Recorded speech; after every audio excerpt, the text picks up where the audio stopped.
All right, Sophia, Zach, you both were in Belgium for UCI Gravel Worlds. Big stage, Taylor. You've been working with Sophia all year. Um, Kind of wanted to get some feedback from the event on, I guess, how you perceived it, Sophia, as an athlete, and then talk a little bit about what we all learned as coaches on how to, I guess, improve our practice a little bit. I know Zach gave me some early comments that were pretty darn insightful about the process. But let's see. I guess Sophia, you towed the line. So what did you think of the show? Big, amazing, new It was stage. pretty cool. Belgium's a great place to race. The people there are really cool. There's a lot of people that turn out to watch a bike race, which is something that we don't get in America that often. Um, it was definitely more of a road race where you have to like fight for position, and I was not prepared for that. So it was a pretty bad day for me. Uh, but other than that, it was a really good experience. Cool to line up with a bunch of athletes that you just see on TV all the time. And yeah, it was a great experience. Did you take your Sharpie and get autographs on the start line too? No. Uh, Zach, you were there as coach and kind of support staff. Was there anything that I guess, anything dramatically different than what you've done before and what you've seen before being there? Um, Yeah, I mean, just like we kind of treated it like any gravel race where like we show up days in advance and pre-ride the course and kind of like look for those pinch points. Sophia, I thought you did a great job in the race. Like I was in the feed, like one of the feeds on around 50K, and like, positioning became apparent that that was key, like from the gun. And like a lot of the riders had minimal UCI points, so start position, like change your tactics on, in Whitney's case, starting from the back and like knowing that it's going to be a hectic start in the first loop.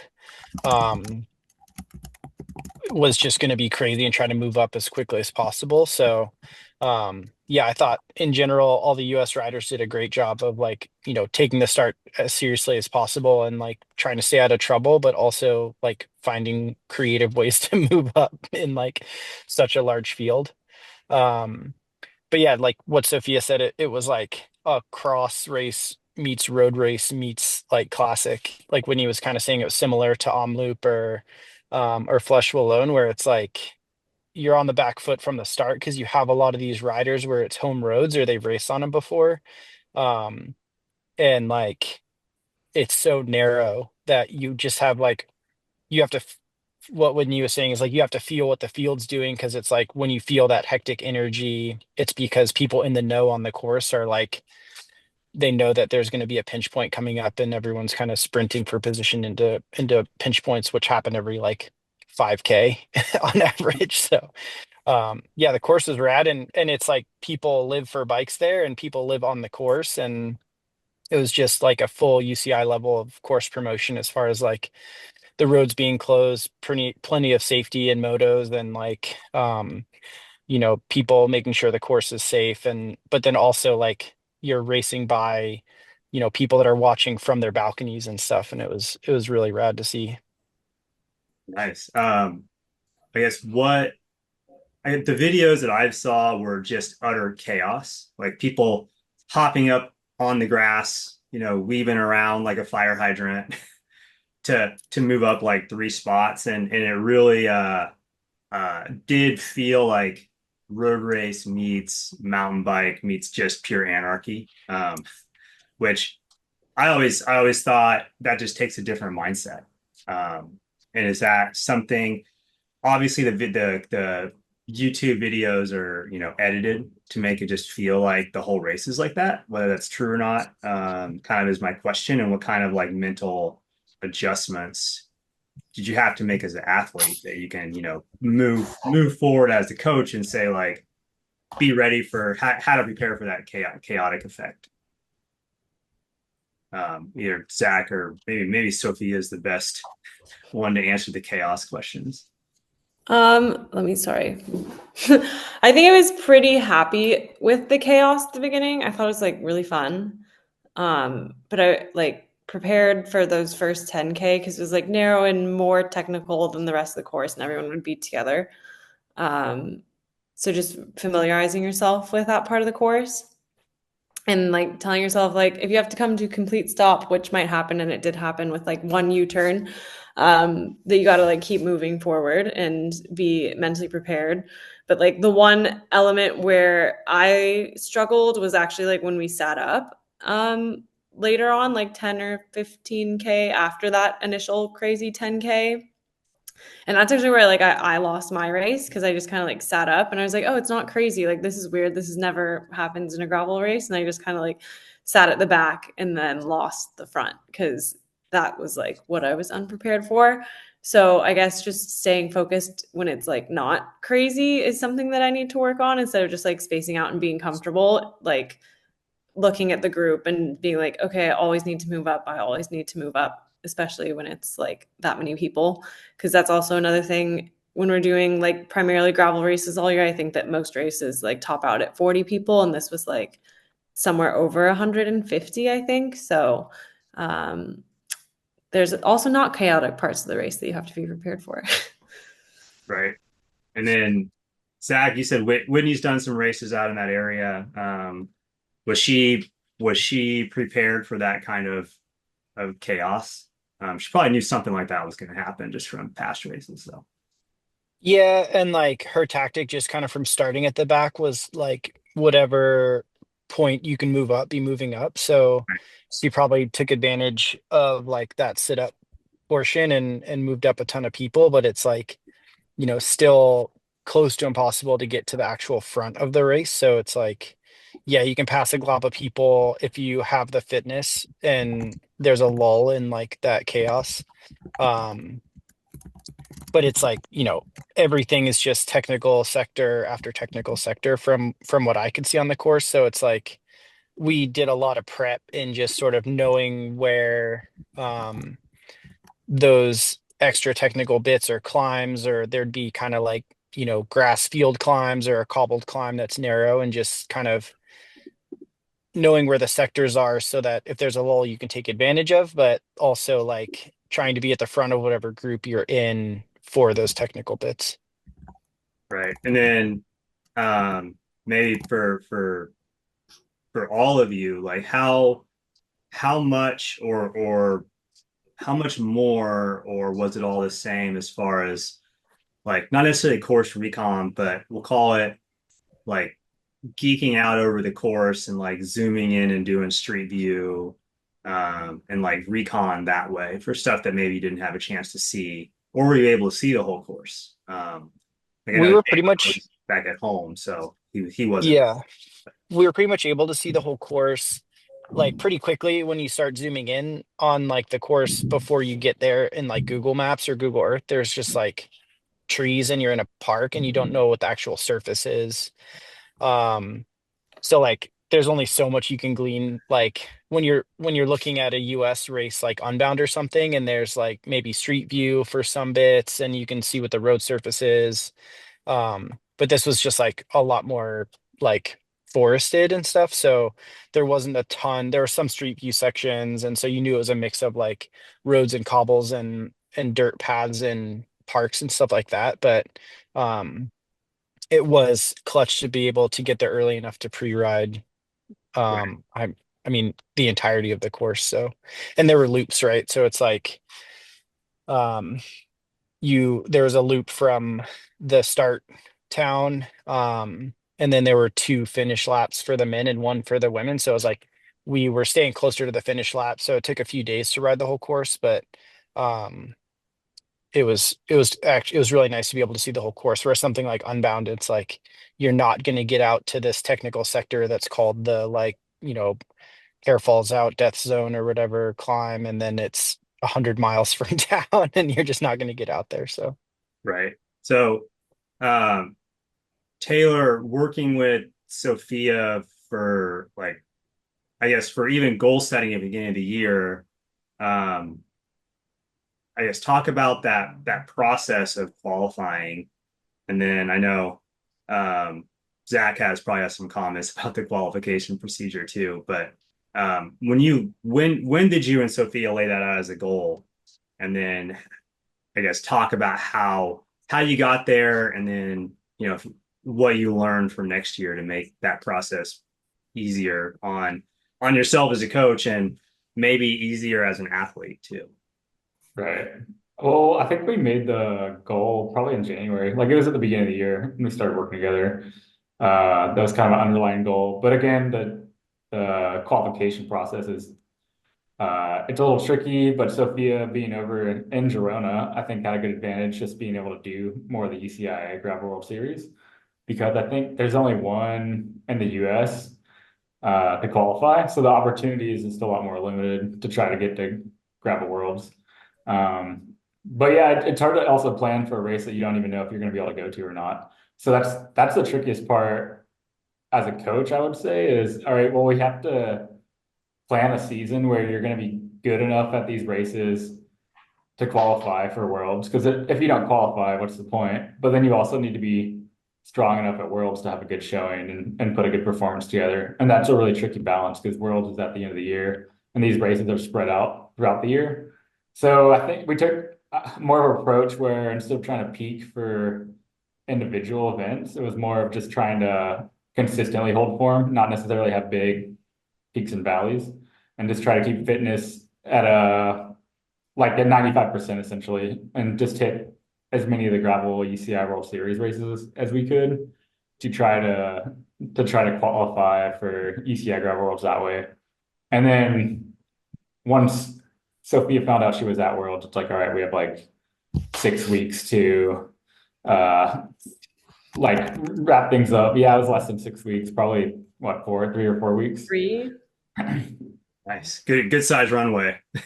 Yeah, exactly.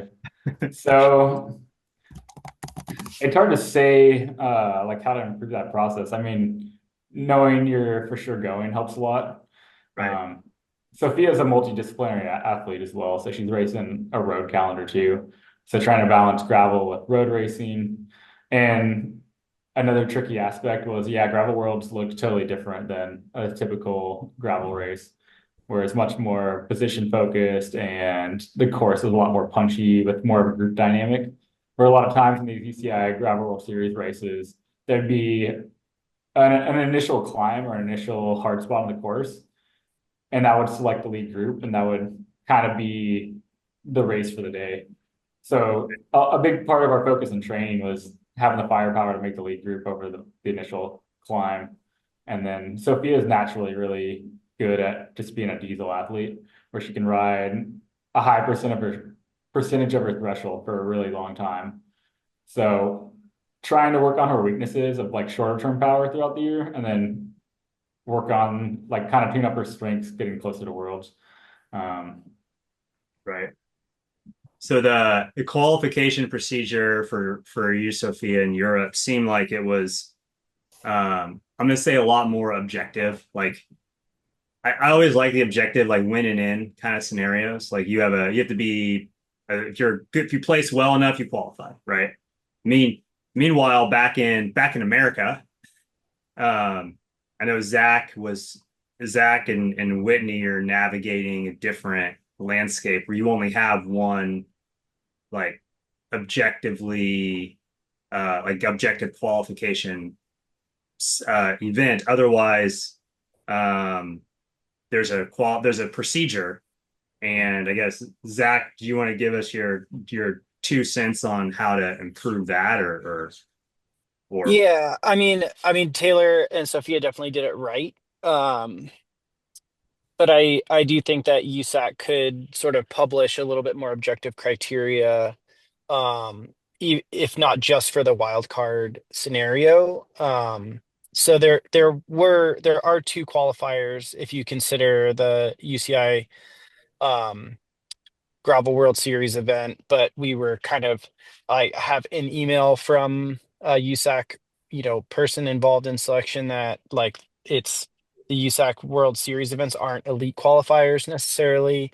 So at one point we had on our calendar to do the Canada UCI Gravel World Series event, and then hearing that that's not a necessarily an outright qualifier, we didn't do that. The Fayetteville one overlapped another event that we had to go to. So like, yeah, it's kind of rough and subjective to qualify except at nationals. So um for Whitney, we kind of break the season into like quarters almost, with like a big force break around Foco Fondo. So everything after Foco Fondo is like there's just big races that just line the calendar from Steamboat kind of all the way through. So it's really hard to actually have a plan on how she's going to perform at Worlds, in this case Belgium, because it's like a totally different race also. So it's not necessarily worth designing her season around to do super well in Belgium with a super punchy course in the biggest, all women's elite field of the year. So we kind of just like went about the season not dissimilar to like Taylor and Sophia as far as being at a level of form to do well at all the races that are on the calendar. And then in this case, with Whitney ending up qualifying, it's just you kind of just toss it in there. And like with a short runway, it's not like we're doing a ton of intensity for how intense the course is. Right. Which, yeah, I mean, my only feedback is that if USAC can like qualify people earlier or let them know, it's not like there's 100 athletes going that they have to have that many touch points with. So just kind of like maybe reach out to the people that they feel have qualified earlier, make sure that they want to and can go, so that those athletes can actually put in the time to perform better there. Like it's kind of better for everyone. In Well, that it sense sounds like, where oh, go ahead. I mean next year with the issue of Big Sugar being a mandatory lifetime event, and overlapping UCI gravel worlds in Nice, it's like, just kind of furthering that like divide, I guess, between like the importance of UCI gravel worlds and how USAC feels it's important or not. And then like, should American riders, have a better chance there or have a longer runway to do better there? Right. And it sounds like the qualification procedure for US based riders needs to be less or more transparent as well. And I guess easier to navigate. And I don't know. I mean, I don't create those qualifications and I don't envy anyone that does, but I know as a coach, it's always better to have those things be transparent because the objective, like if you place X, Y, and Z at Y events, then you get a invite sort of thing. Like that's a Yeah. pretty cut and dried. Like again, the win and in stuff's hard to beat in my mind. I always like tournaments like March Madness and stuff like that. Like you be winning, you're in, as opposed to like you get a score from doing a balance beam routine. No, I don't Yeah. really like that idea. I mean, with the assumption that USAC's going to USAC and they're not going to provide objective criteria, um, then I think just doing it their own kind of subjective way, um, but reaching out to riders earlier, Right, like doing the whole subjective, non-qualification process for US riders earlier in the case of wildcard right, scenarios, just like be like, hey, you're like on our short list because it's not a very big list anyway of people that like would likely go that we would qualify you to go as wild card, but just doing it earlier. But then that would also require them to leave those spots for nationals. But there's only 3 qualification spots for men and 3 for women at nationals. So it wouldn't really be that hard for them to just sort of let riders know that they would be a wild card scenario. And then that would also allow riders like Cecily Decker, who's also a source endurance athlete, like maybe find the funds to go and the time to go if they know that it's an option earlier. yeah, because it sounded like she just wasn't able to make the trip happen just from lack of lead time, which is A just little bit of that, and a little bit of, in her case, she's a lifetime GP athlete, and like she, in my opinion, it's really hard to not go and not like she wanted to go, but in the end made the right call getting third at in Bentonville at Big Sugar this past weekend, it's like, maybe she made the right call. And if she had gotten, you know, more travel time and a little bit more fatigue from going to UCI Worlds and then gotten a worse result at Big Sugar and then placed less at um overall in the lifetime GP, like that's tens of thousands of dollars difference in her case. So it's like, yeah, I think Right. if USAC does want athletes to be successful at UCI Gravel Worlds in the elite field, then just kind of increasing that lead time would be better for everyone. Right. So, last thing as a shifting more as a coach, and we'll kind of like what's the biggest or most important take home from the whole world's experience that you can bring to your athletes moving forward? And I want to, yes, start with Taylor so I don't put Sophia on the spot right away. Um, Um, the biggest takeaway from going to Worlds, I think in my mind, it's like going to Worlds, whether you're going there for a result or going there for the experience, it's gonna elevate your cycling game. You get to see what the top of the sport looks like. You get to see the best athletes in the world competing. And I think like surrounding yourself with that company is going to elevate your performance regardless of the day you have, just because you're motivated when you see the top athletes in the world competing. You know what it's like to fight for position with the best athletes in the world. So I think it's really just getting that baseline experience is really important, especially for Sophia going forward, where she's kind of on the cusp of a really big result. And I think these experiences like going to Worlds are really going to help solidify that as she gets experience fighting for position on a super technical Belgian style course. When she goes back and does something that has less technical features and maybe the positioning is not as extreme, she'll be able to take that experience in and be really confident in her abilities there. So I think just overall getting to compete at that level is really important for future growth and development. right. Sophia, as a coach, what are you going to take to your athletes from your whole experience? Can I go last? All right. Oh, Zach, I know you had different perspectives because you've raced at a high level and you still race at a high level. And you were there as a coach, but also there as I want to say like mechanic and everything. You kind of did it all there. So I guess as a coach, like what's the thing that you would take to your athletes from this?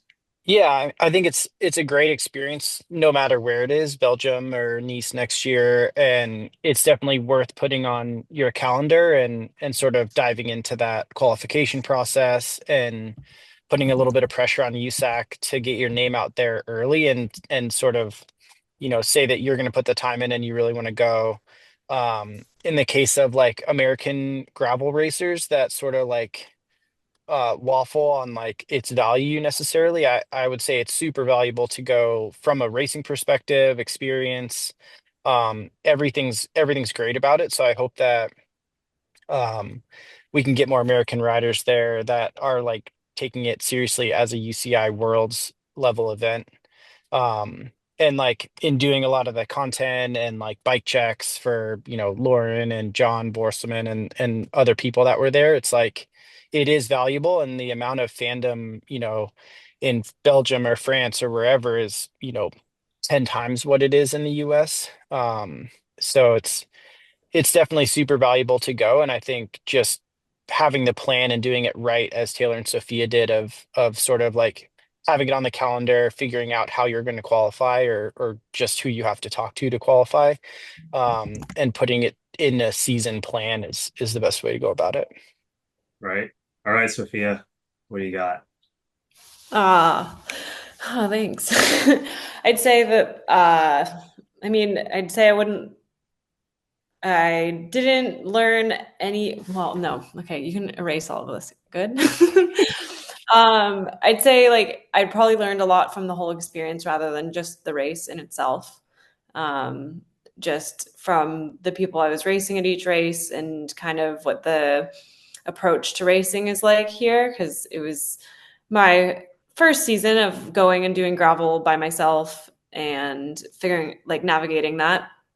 And I just saw like a new level of professionalism and ways to prepare and kind of thinking about everything before you go to the race. Cause I guess last year, when I started gravel, I just kind of would show up with whatever tires the day before the race and probably with like 5 gels and do the race and finish how I finished and have a good time. So just being exposed to like other riders and seeing how they think about their tires and they think about their gear and they show up like 4 or 5 days before the race and they kind of plan their training and their season around it just kind of elevated my approach to cycling to a higher level, I think. And then to like accumulate that really great season and great experience with like racing against the best in the world who have been doing it like that for a really long time was a special way to kind of cap off my season of UCI racing and just taking what I learned in that respect to taking it seriously and like regardless of your level, treating it very seriously and learning how to treat it seriously. And then just taking that and applying that to what I can do next year, I think is a great lesson for myself and for my athletes because I coach a couple people and it's like they're all age groups, but the more professional you can be on race day or race week, the better the outcome is. And then just like balancing that with like the expectation you put on yourself too is a place where I can learn in coaching as well. Like sorry, I'm talking so much, but I probably didn't put a lot of pressure on myself for a result at Worlds given the competition. And that's actually something I regret. So I think that like I have an athlete racing Kona this weekend, like we can build those expectations a little bit bigger because of the race and the like the grandeur of the spectacle. Like I think you can find a little bit more ways to push yourself so you can like set those goals a little bit bigger. Right. All right. Last thing. Favorite food in Europe when you were there? I know Taylor's there now, so he wasn't in Belgium, but he's in Spain. They have good food there. And saw some pictures of Zach doing some beer sampling. So favorite food. Who wants to go first? Belgium, I don't think you can say Europe. I think that's like pretty broad. But for this Yeah. trip, like Belgium has like a moles and frites, like a mussels and like fries sort of dish that's like pretty heady. So we after the race, our group like did a like big sampling and like of course there's Belgian beer at the restaurant. And so that was definitely the best meal of the trip, I would say. Sophia, go. Um, the actual Belgian waffles. We like always smelled like really sweet waffles. And like the cool part about Belgium is that they have a lot of bike paths. So you can like go anywhere on your bike and not have to deal with like traffic and it's like really safe. So after dinner, most of the nights that we were there, we would like bike in like 4 degrees Celsius to go get waffles. And they were nice and warm and like worth the evening bike ride to get. Do they hit different when they're in Belgium? They do. They're built different over here. Got I don't it. even think that they make them with the right ingredients, like at a restaurant in America where they're like Belgian waffles. It's not close, I don't think. All right, Taylor, you're in Spain. You've been there for a few weeks now. What's your favorite food there? I just had paella for the first time a week ago, and that was super delicious. I think it was like the seafood paella with like prawns and shrimp, and the rice is like cooked, and it's like almost like a soup, like chicken noodle soup, but like not frothy, just like cooked down, reduced. Um, yeah, super delicious. If anyone's ever in Spain, paella is the way to go. All right. I think my paella story is the first time that I had it. I'm pretty sure I was in the Monterey Bay Aquarium and I had seafood paella, and I didn't realize the irony of that until I was halfway through the dish. But um, that's all I got. Anyone else have anything they want to talk about the trip, about how amazing it was? Anyway, uh, congratulations, all of you, coaches and athletes.